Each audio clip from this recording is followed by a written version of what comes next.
Ayan! Magluluto tayo ngayon ng kanin na champurrado. Guys, yung gatas na ilalagay ko, puro cowbell. Pwede namang Alaska yung ilalagay yung condensed sa kaibab. Nasa sa inyo naman kung ano. Kaso lang, ito lang yung kaya ko. Kaya ito lang yung aking ilalagay. 2 big size. Ito na guys, yung champurrado natin.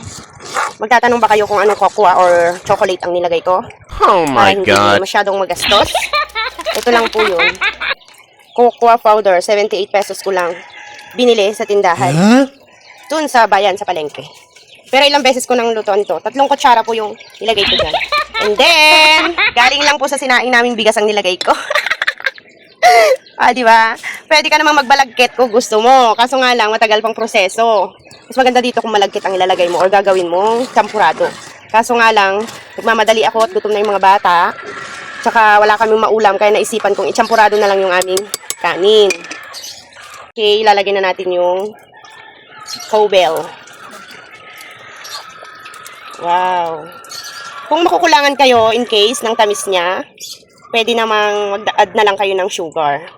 Lagyan na natin yung ating i-buff na cowbell. At saka, pwede namang ang ilagay nyo dito ay coconut milk. Yung fresh. Yun.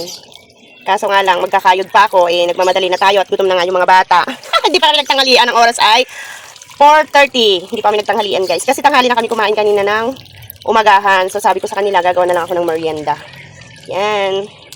Okay, haluin na natin. Pasensyaan nyo na yung kaldero ko kasi sadya talagang maitim yan. Gawa ng sa kahoy po kami nagluluto. Pero pagkatapos ko naman gamitin, sa gabi ay iis-is ako ng mga kaldero. Yan, di ba? Wow, yummy na guys. Pakukuluan na lang natin siya at titigman na lang natin kung tama ang kanyang lasa. Okay guys, luto na ang ating champurrado. Dito ko na ilalagay sa gitnang bahagi ng mesa para hindi na sandok ng sandok. Dito ko kakain sa labas. Dito na. Sobrang init ko ngayon.